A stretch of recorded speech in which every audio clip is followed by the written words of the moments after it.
In the aftermath of a family tragedy, an aspiring author is torn between love for her childhood friend and the temptation of a mysterious outsider.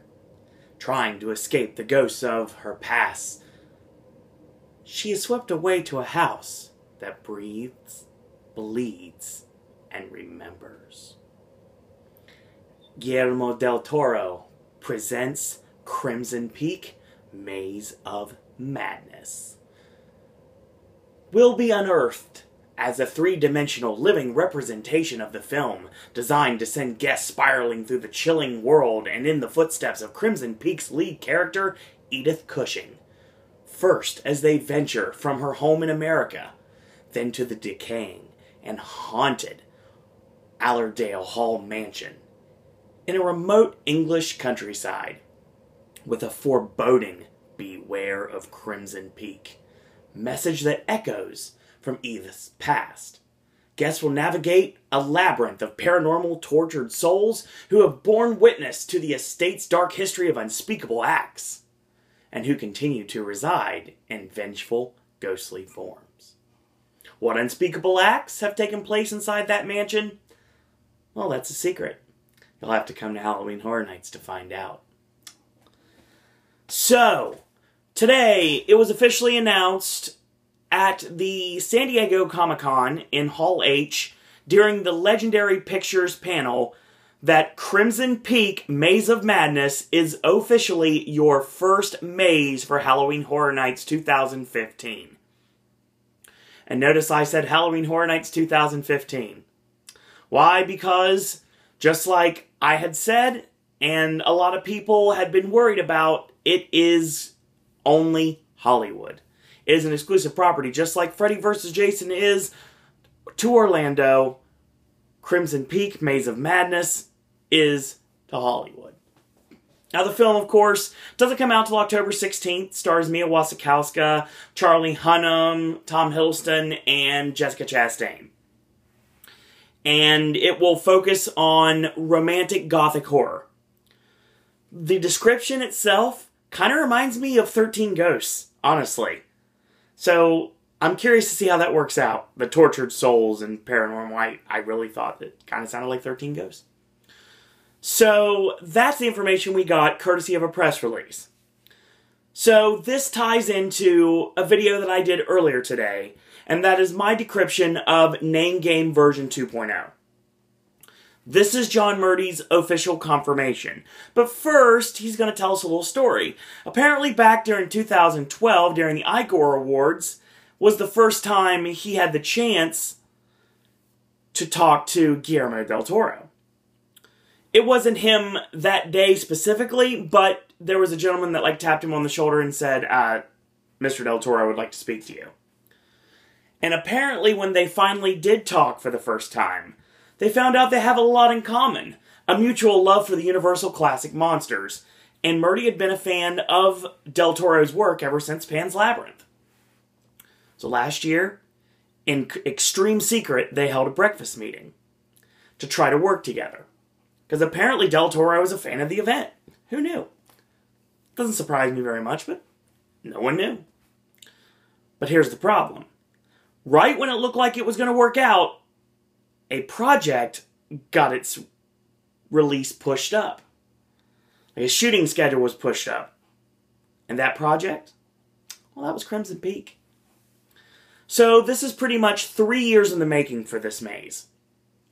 And Murdy has been involved in the development of Crimson Peak since the beginning. He says that they are very honored to be working with Guillermo del Toro and Legendary Pictures on Crimson Peak and for involving us so early in the production. So, it is official that it's going to be located in the backlot, where The Walking Dead has been. So, there is a little drip, drip, drip coming out of Hollywood, just like there was a little drip, drip, drip coming out of Orlando.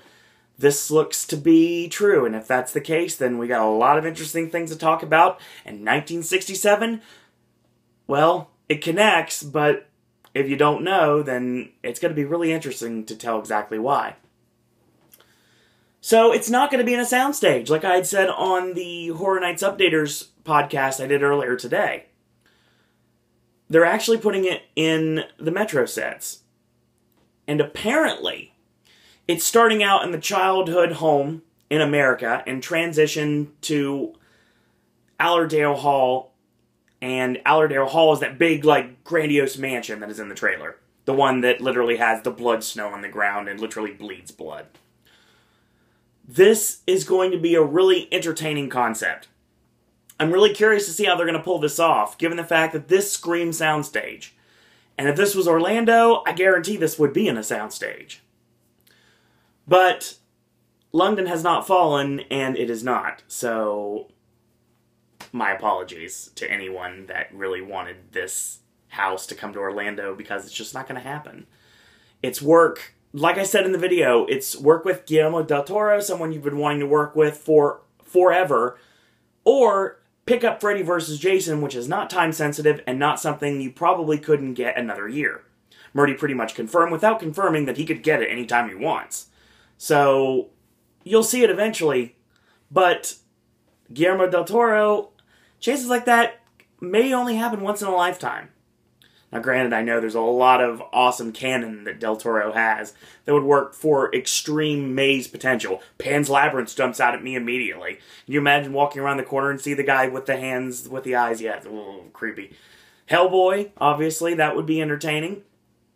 And even talking about The Strain, which now they don't have to bring The Strain to the event right away because Del Toro's doing Crimson Peak, so it makes perfect sense to me.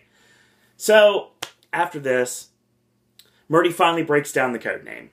And he pretty much said exactly the same thing I did. Actually, he did say exactly the same thing I did. The only thing I did, I further elaborated on something he didn't say. The 1960s era garage rock band that covered a song by the Ramones, Love. A hint from the significant other of a major character in the 1980s John Hughes teen comedy, Ferris Bueller's Girlfriend, Sloane Peterson. Sloane. A Tony Award-winning musical that was never turned into a film, released in theaters. Pippin. And the first name of a member of a very famous boy band, not from the 60s, the 70s, or the 2000s, Jordan Knight from New Kids on the Block. So the trick to solving the code names is the connection between the four names. You got Jordan, Pippin, Love, and Sloane. Well, you know, I already made the slam dunk, so I might as well connect them just like I did in the video. Basically, they're all four members of the Chicago Bulls, and they're all the only four that have ever had their jerseys retired by the Bulls organization. Now, I went furthermore and said that crimson and black were obviously the colors of the Chicago Bulls, but that was not mentioned, but still, I'm going to roll with it. The final one, what does bull mean in Spanish? Toro. What is literally Del Toro? The Bull. Chicago, the Bulls. Crimson, Del Toro. That's right, it literally connects to Crimson Peak. He says, at the beginning, I told you these code names were diabolically hard to decipher and designed to drive you insane. This is correct, but 0-1, Murdy 0. At least for now. So yes, I have yet decrypted another of John Murdy's unbreakable code names. 1 down, 3 to go. He says that, in his own words, being exclusive to Hollywood only, each park has a very unique content. Freddy vs. Jason on my coast, and, of course, on the opposite coast, even though it should probably be reversed given the fact that I was pointing this way, because this is west, this is east, would be Crimson Peak, Maze of Madness. I know I kind of ragged on that name, but it's kind of growing on me a bit, so maybe it'll work. It'll work out in the end for me. So, basically, it is a coast-to-coast horror vacation. And my good friends Tristan and James are going to do just that this year. Who knows, maybe someone else will be joining us as well. It's very possible. We'll see. So, Murdy continues to say, the journey of the main character of Edith Cushing is basically taking us from, like I said, the childhood home to the decaying manor of Allerdale Hall. And we don't know exactly what the facade's going to be. You would guess it'd be that grandiose mansion that we saw. And like I said before in the Horror Nights Updaters podcast, you could really imagine this to be the case. The question is, will it be? And the metro sets may not be as easy. Like, say you have like this little tiny little cottage, and you go through the tiny little cottage, and all of a sudden somehow it's blocked off, and then when the second you get through the tiny little cottage, bam, ginormous mansion dripping with blood. It'd be glorious. Curious if that happens. Murdy furthermore ends the statement and ends the entire dialogue for the night. I hope you enjoyed today's announcements. More announcements to come, maybe sooner than you think.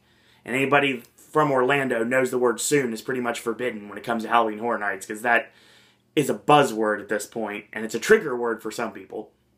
So the question is, are we getting post-punk very soon? Are we going to start hearing little twitterings from my coast as well as the West Coast? It's anyone's guess. I got a feeling further information will be available soon. So that's what we've got for this week, and that's what we've got for Crimson Peak Maze of Madness to be your first official reveal for Halloween Horror Nights in Hollywood this year. And before I go, of course, I would like to shout out some great Halloween Horror Nights forums you can check out at USH Forums or Horror Night Nightmares, long day. Horror Night Nightmares, you can check out their forums. You can also check out some great Halloween Horror Night sites. Check out HHN Crypt, HHN Forums. You can check out Designing the Fear at designingfear.com. You can check those out. And you also can check out a lot of really awesome, really great YouTubers that I am friends with, and ones that I've not yet to meet or not yet to chat with, but this is a great community we have in the Updater group, and I want to shout them out one by one. Want to shout out the Horror Nights Updaters Collective. Obviously, I really enjoyed my time on their podcast earlier today, and you can check them out at Horror Nights Updaters. You can check out their singular channels, of course. My friend John, Psychomassacre Films. My friend Vic, Dr. Emmett Brown 1. My friend Neil, UKHHN. My friend Aaron, The Red Steel TV. Deadly Fear 1283. Mr. Horror Nights. And Crazy Englishman, my friend David. They shout out the Horror Nights Updaters that way. You also can check out some amazing updaters like my good friend Tristan, HHN Fan 16, my good friend James, HHN Updated 1, as well as the Thrill Seeker Network, First Class Horror, HHN Phantom, HHN Fanboy, and Admiral HHN. So that being said, I want to thank you guys and girls out there for watching. Halloween Horror Nights Popcast coming very, very soon. I'm looking at Tuesday, so keep your calendars open for that. And check out all the Halloween Horror Nights content. We're officially in announcement season. The best is yet to come.